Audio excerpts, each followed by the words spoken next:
Buenas noches, TV Sindical. Estamos en este primer programa del ciclo Archivos del Pueblo, un ciclo que estamos empezando ahora, un ciclo semanal y que lo que buscamos es reivindicar el trabajo de los documentalistas, sobre todo aquellos que han hecho una serie audiovisual importante respecto de las luchas del pueblo. Efectivamente, buenas noches a todos los televidentes. Estamos inaugurando este ciclo desde Lecuni, el espacio cultural Nuestros Hijos, en donde era la Escuela de Mecánica de la Armada, el espacio ganado para los derechos humanos. Y mi nombre es Mariana Ballestero, Felipe Deslarmes. Vamos a estar acompañándolos todos los viernes, compartiendo el trabajo, como decía él, de los documentalistas argentinos que se han ocupado del movimiento obrero y de cuestiones sociales y políticas que hacen a nuestra historia y a nuestra memoria como pueblo. Justamente por eso nos parecía que era fundamental empezar este ciclo con una película como Tosco. Y para eso vamos a invitar al director Adrián Jaime, que ya está con nosotros. Adelante, Adrián. Egresado de la Universidad Nacional de Córdoba, Adrián Jaime inició su carrera cineasta en 1995, con una serie de TV sobre la protección de los recursos naturales, titulada Las joyas de la abuela. Pero fue su primer film el que lo catapultó por abordar con gran nivel a una figura emblemática del sindicalismo argentino. Tosco, Grito de Piedra. Hoy exhibiremos su versión final titulada simplemente Tosco. También es director de Los Perros, Victoria y La Misión Argentina, su más reciente producción. Actualmente trabaja sobre 2 proyectos documentales, Panteón de Actores y Libros Quemados. Bienvenido, Adrián. Hola, ¿cómo están? Muy bien, ¿cómo estás? Un gusto. Hola, bienvenido. Felipe, gracias por invitar. Gracias por venir. Gracias a ustedes. Bueno, primero de todo queríamos preguntarte cómo surge hacer Tosco. ¿Por qué? ¿En qué momento lo haces? ¿Y qué significaba para vos? Sí, Tosco es una película, o son en realidad 2 películas. La primera es una película que fue hecha sobre un dirigente sindical de Córdoba, el gringo Agustín Tosco, dirigente del Sindicato de Luz y Fuerza de Córdoba. Es una película que se hizo en el 2008, perdón, en el 98. Y hubo una segunda versión de la película que fue estrenada en el 2011. O sea, se hicieron 2 películas sobre el mismo personaje. La primera película fue hecha con animación y archivos. Hicimos toda una búsqueda de materiales. Fue en el marco, yo trabajaba en el Sindicato de Luz y Fuerza. Había un intento de privatización de la empresa de energía de Córdoba. Y bueno, con un grupo de compañeros que integrábamos la Secretaría de Prensa del sindicato, yo era fotógrafo allí, empezamos a trabajar sobre el tema de la memoria oral de los compañeros del sindicato y empezamos a ver material fotográfico que habían resguardado durante años. Ese material fotográfico no estaba en el sindicato había sido intervenido durante el golpe y previo. Entonces, mucha gente se había llevado los materiales para resguardarlo. Entonces empezamos todo un proceso de recopilación para el armado del archivo y armamos una especie de archivo gremial, la memoria gremial del Sindicato de Luz y Fuerza. Y encontramos algún material de archivo 16 milímetros del velorio de Santiago Pampillón, al cual Tosco había viajado en ese momento, creo que fue en Mendoza, de donde era la familia de este estudiante y obrero que fue asesinado durante las protestas del Cordobazo. Entonces ese material estaba en el sindicato, fragmentitos, muy destruido, y a partir de ese encuentro con ese material decidí empezar una búsqueda más minuciosa y permanente. Llegamos a los materiales de archivo de la Universidad de Córdoba y allí nos dimos cuenta que, bueno, efectivamente habían sido vaciados gran parte de esos archivos durante la dictadura y empezamos una búsqueda en el plano de lo gremial y dimos con algunos periodistas que habían logrado, al igual que los trabajadores del gremio de Luz y Fuerza, habían guardado esos materiales de archivo y los recopilamos. Empezamos a trabajar a partir de eso lo que fue la película Tosco Grito de Piedra. Ese material nosotros lo armamos como una propuesta entre un grupo de compañeros que estudiábamos en la universidad, fue nuestra tesis,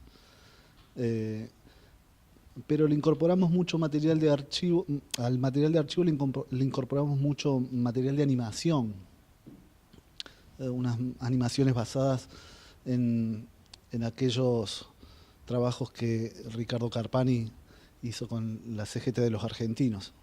Basada en eso, en esos dibujos, armamos las animaciones, ¿no? Y a su vez entrevista a los compañeros que habían sido parte de esa experiencia sindical, algunas compañeras también. Entonces la película se conformó por esos tres elementos. A ese material, digamos, le incorporamos también el material fotográfico y el material de sonido. El sonido estaba en cinta abierta, eran carretes, como se grababa en aquellos años, de cinta donde se grababan los discursos, los actos, y ese material lo procesamos para que se escuchara como si fuera grabado al día de hoy.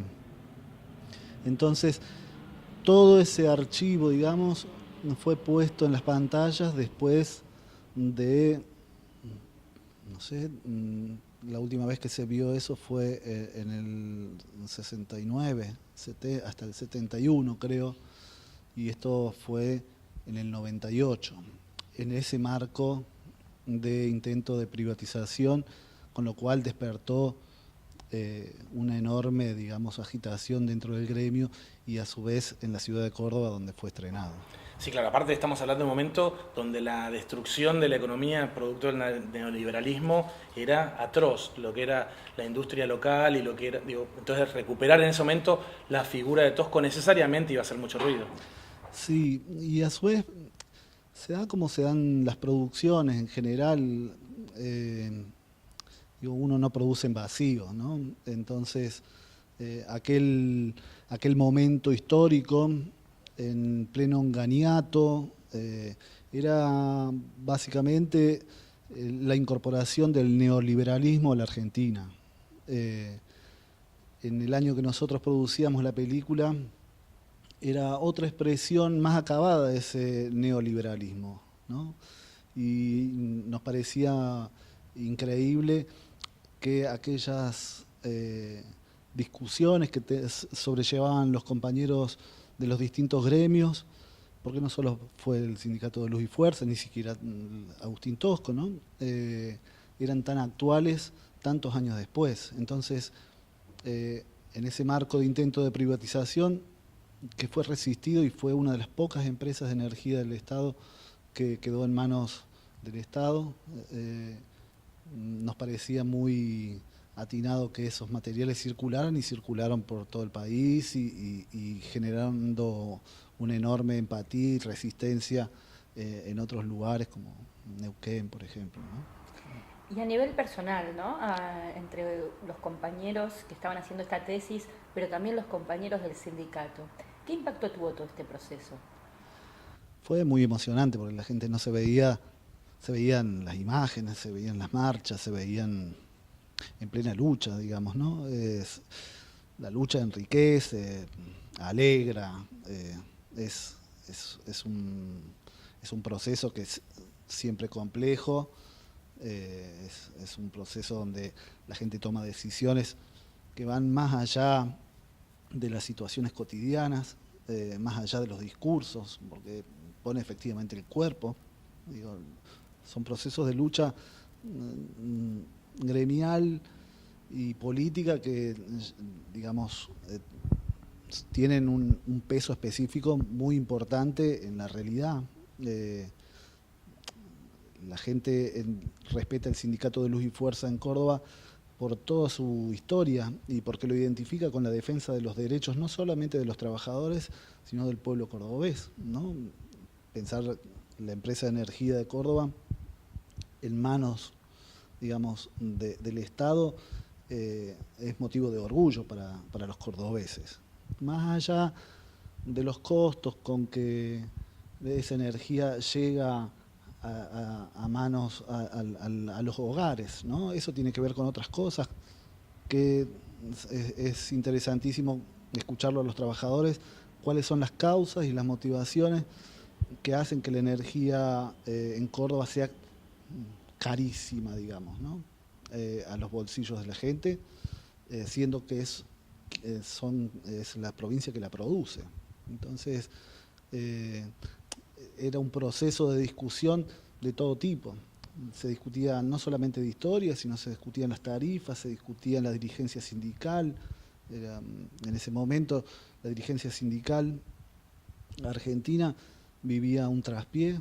En algunos lados se entregaban, en otros lados traicionaban, en otros lados resistían y se perdían, en otros lados se triunfaba. Entonces era todo un momento de crisis que puso en discusión una enorme cantidad de cosas y bueno, una película como disparador de eso sobre una figura de estas características fue muy atractivo, digamos, como para sembrar la llamita inicial. ¿Y tenés alguna anécdota de alguien que se haya identificado en esas imágenes o que diga, ese era mi papá, ese era mi tío, o yo conocí a tal persona? Sí, todo el tiempo ocurría eso. Todo el tiempo ocurría, la gente lloraba, aplaudía, se reía. Era muy emocionante ver de atrás, digamos, o sea, de atrás de la pantalla, ver las caras de la gente, ver cómo señalaban a las pantallas, mira a mi papá, mira a mi tío, mira a mi mamá ahí con minifalda, ¿no? Porque también era muy interesante ver cómo se conjugaba la historia con el mito también, ¿no? Entonces, la situación que despertaba la película era muy atractiva. Hace muy poco un compañero de un gremio me dijo que fue buscando cosas en torno al aniversario del Cordobazo, que llega con la película y que por primera vez se pone a contar con otro que había estado en ese acto.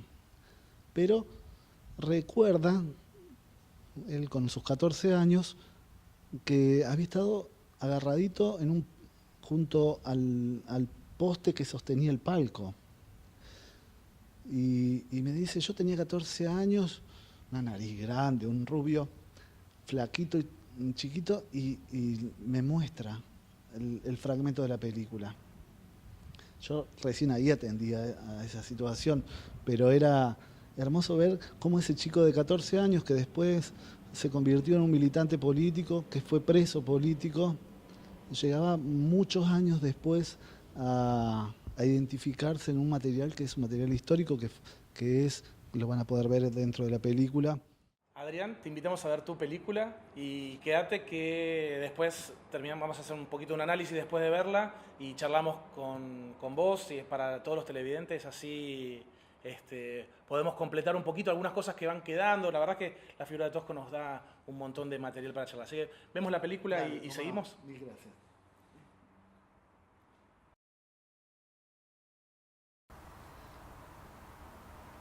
Ahí fue el final de la película.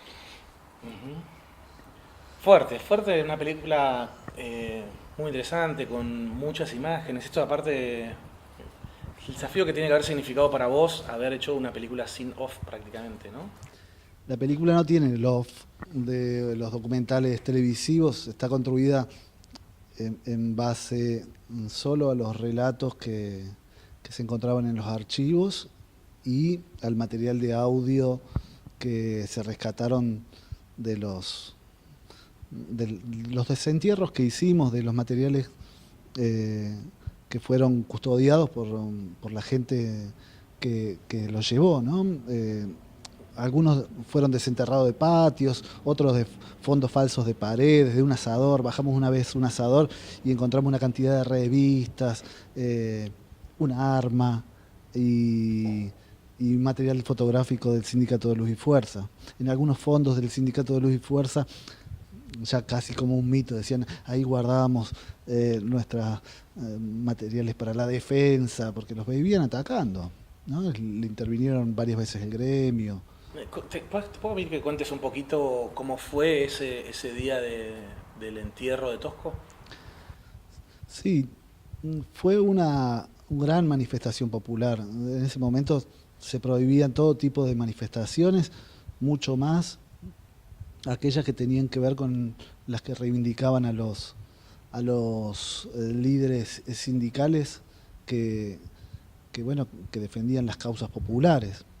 Ahí nosotros en la primera versión de la película, esta es la última versión del 2011, donde es todo archivo, como podrán haber visto, eh, pero en la primera versión fuimos haciendo un proceso de investigación muy grande con no solamente con los personajes que habían sido cercanos a Tosco, sino lo que intentábamos era cruzar todas las referencias históricas y poder comprobar efectivamente lo que ocurrió. Entrevistamos en el proceso de investigación hasta algunas personas que trabajaban en el cementerio y nos contaban lo impresionante de aquella situación, de aquel día en particular, donde veían carteras, zapatos, la gente había dejado tirado en la corrida porque fueron baleados con ametralladoras y con disparos de arma de fuego de distintos lugares. Y la gente se refugió en el cementerio. Entonces, aquellos que trabajaban allí, cuando iban limpiando la noche, creían que veían fantasmas porque se les levantaban los muertos y eran la gente que se había guardado en los distintos nichos, protegiéndose de las racias y así también guardaron el ataúd de Agustín Tosco, que fue protegido por un grupo de compañeros que lo guardaron en otro nicho para que no se lo llevaran, porque la apetencia de estos tipos era justamente hacer desaparecer el cuerpo, ¿no? Sí, sí, todo un anticipo de lo que pensaban para muy poquito tiempo después, ¿no? Y era una práctica que tenía un protocolo, que había sido producto de un aprendizaje que se dio en estas escuelas militares que se hicieron en Centroamérica, eh, globalizando estas prácticas eh, fascistas, ¿no? Y mercenarias. Entonces, esa práctica fue trasladada a la Argentina a partir de los militares que fueron a estudiar allá. Era muy común en aquellos años y esa era la ideología que representaba a la escuela militar también en Argentina. La ESMA acá también, ¿no? Muchos militares de la ESMA fueron a hacer sus prácticas en estas escuelas fundadas por los franceses, las escuelas de las Américas. Y Donda, por ejemplo, fue uno de los que viajó, Astiz, otro, ¿no? Por ejemplo. En esta última versión vimos una perlita de Tosco en colores. Es la única imagen que hay de él en color, ¿verdad? Sí, la única imagen cinematográfica que hay. Esa imagen fue filmada por un corresponsal sueco en Argentina, Leonard Henriksen. Él siguió todo el proceso latinoamericano, filmó en Chile también el tanquetazo y allí mientras filmaba esa rebelión de los militares en Chile, ve como un soldado baja de un jeep, un grupo de soldados y empiezan a amenazar a la gente en la calle, no deja de filmar, el soldado le apunta y le dispara y él filma su propia muerte, cae y todo. Ese periodista, ese trabajador, fue quien filmó ese material en colores que sale aquí en la película en las últimas imágenes. Hay algunas cosas también que me parece que, bueno, la presencia de Atilio López también me parece que es un homenaje importante, digo, porque era otro referente importante de lo que fue la lucha en Córdoba, ¿no? Sí, en Córdoba la experiencia del sindicalismo de liberación previa a lo que fue todas las expresiones más radicales del sindicalismo, como el Citrax-Citram.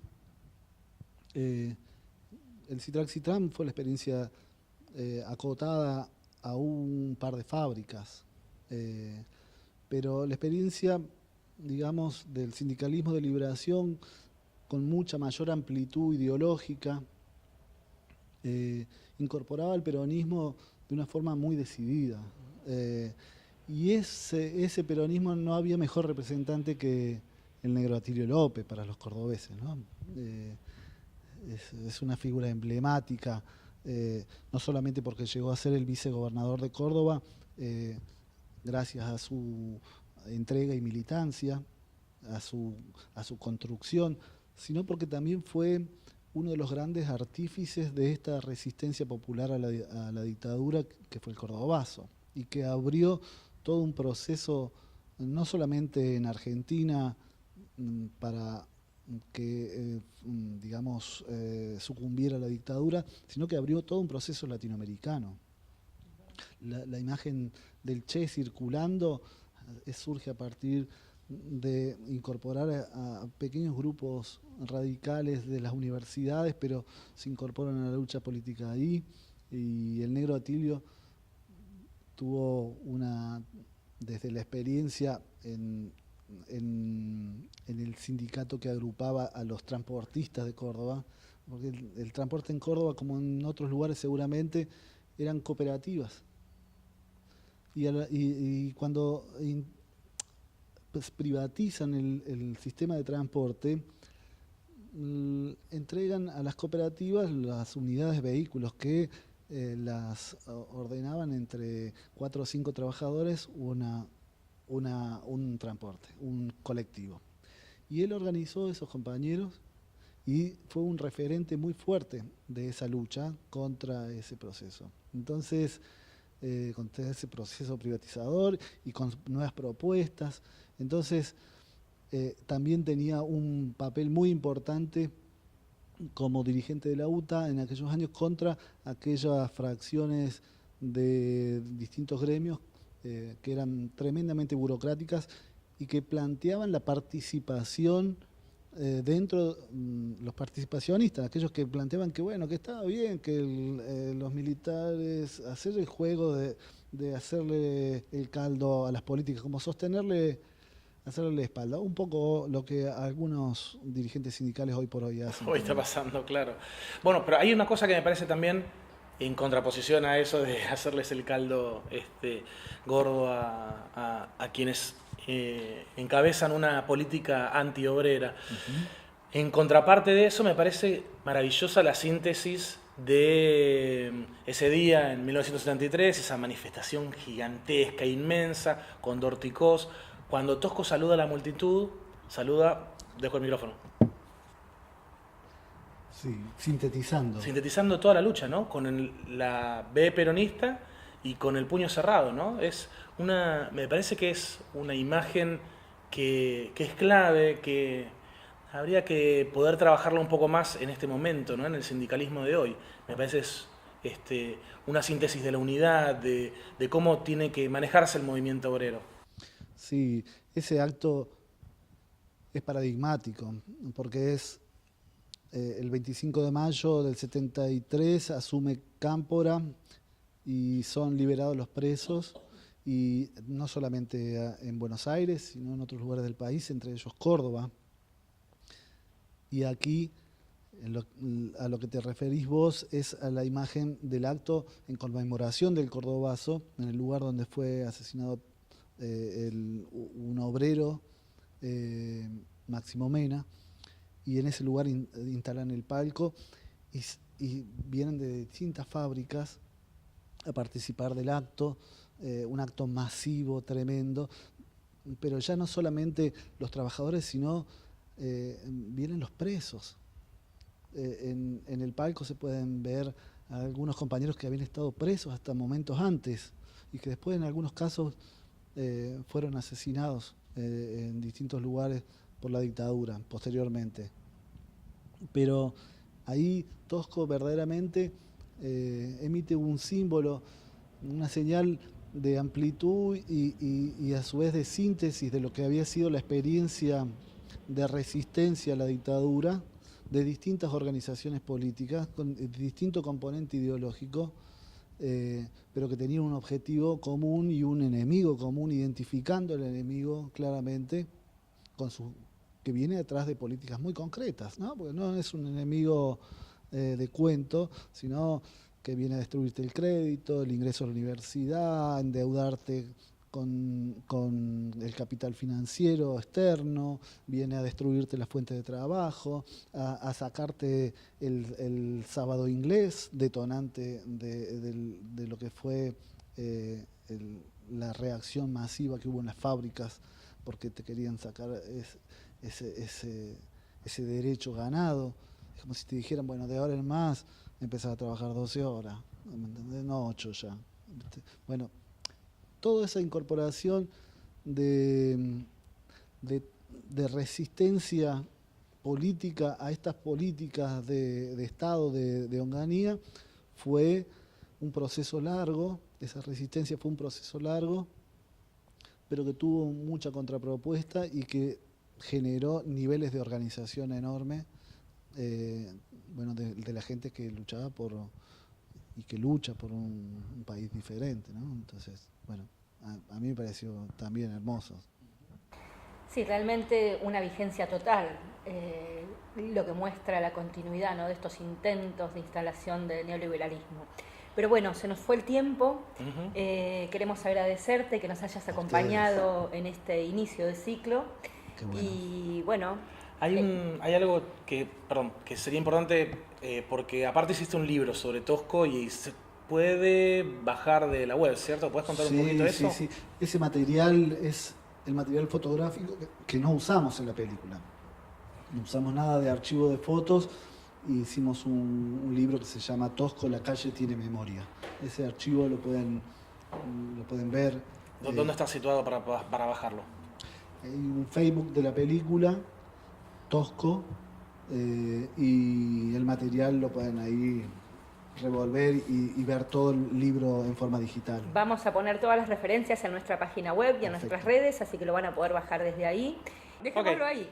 Los esperamos Excelente el próximo película. viernes. La semana que viene, con Uso mis manos, uso mis ideas. Gracias. Esto fue entonces Archivos del Pueblo. Muchas gracias, Adrián. Buena vida al ciclo. Vale. Muchas gracias. Una antorcha y un rayo simboliza el emblema de nuestra institución. Las conquistas sociales sintetizan el poder que tenemos en la unión. Hoy triunfal con amor y sacrificio, luz y fuerza con celo maternal. Vela siempre por el bien de sus hijos, al amparo de la vida sindical. Luz y fuerza, compañeros, es nuestro segundo hogar. Debemos ser los primeros en hacerlo respetar. Otro sagrado mandato